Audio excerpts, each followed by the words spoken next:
Salut les investisseurs, dans cette vidéo, on va mettre à jour l'analyse quantitative du groupe Hermès. Abonnez-vous à la chaîne si ce n'est pas déjà fait. On commence tout de suite avec le cours de l'action qui est toujours sur une tendance linéaire depuis 10 ans.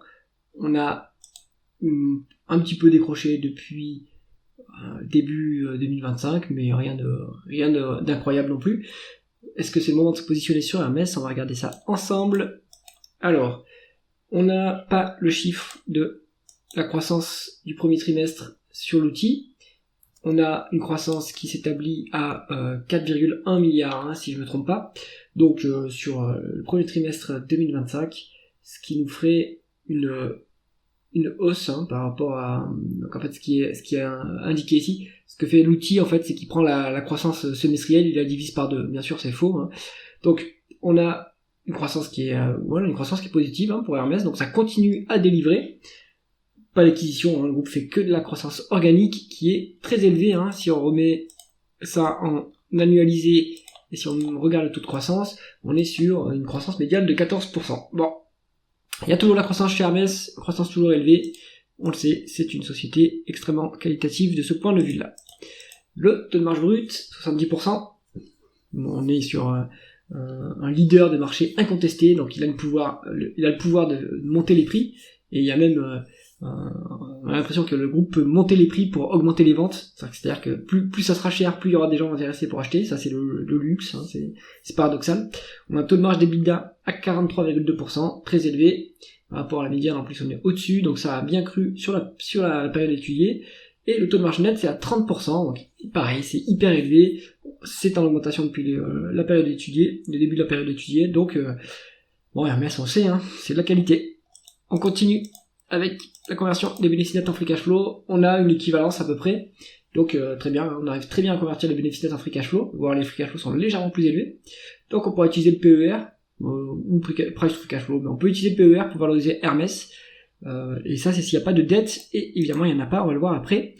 On regarde d'abord le rendement des capitaux investis, 22,5%, donc ça baisse un petit peu par rapport à la médiane à 24,5%, mais rien d'incroyable, rien d'alarmant. Donc toujours une très forte rentabilité opérationnelle, on est largement en capacité de s'autofinancer chez Hermès, c'est ce qui explique qu'on soit cash net, on n'a pas besoin de dette pour financer la croissance, et ça c'est excellent.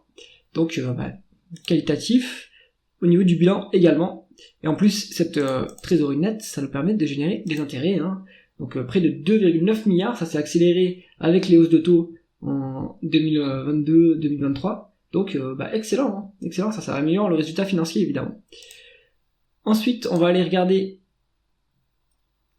la rémunération des actionnaires, donc on se met sur les free cash flow, les dividendes, le nombre d'actions et le rendement de l'actionnaire. On a un dividende qui est payé de 1,6 milliard, ça représente moins de la moitié des free cash flow. On a un peu de dilution, donc ça c'est les actions gratuites qui sont versées aux salariés, les artisans qui travaillent pour Hermès, c'est aussi une façon de les impliquer à long terme dans la croissance de la boîte, donc c'est excellent.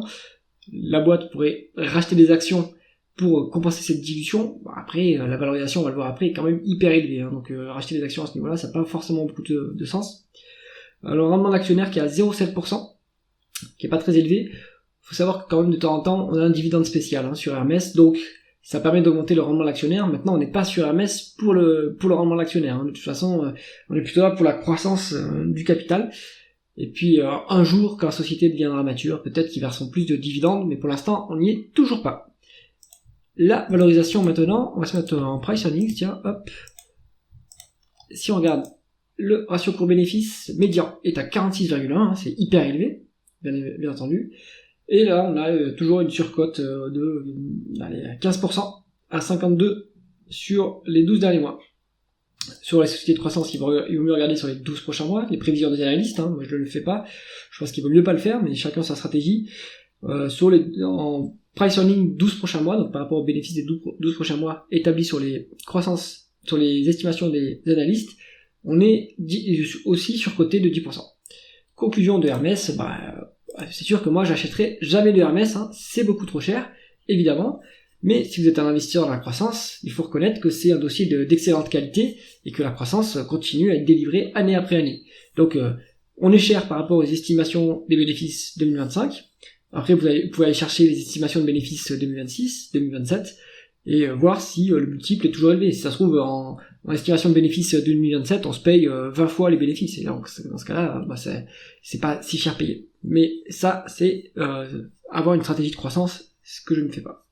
J'espère que cette analyse vous a intéressé. Si c'est le cas, mettez un pouce vers le haut et pensez à vous abonner à la chaîne. À bientôt.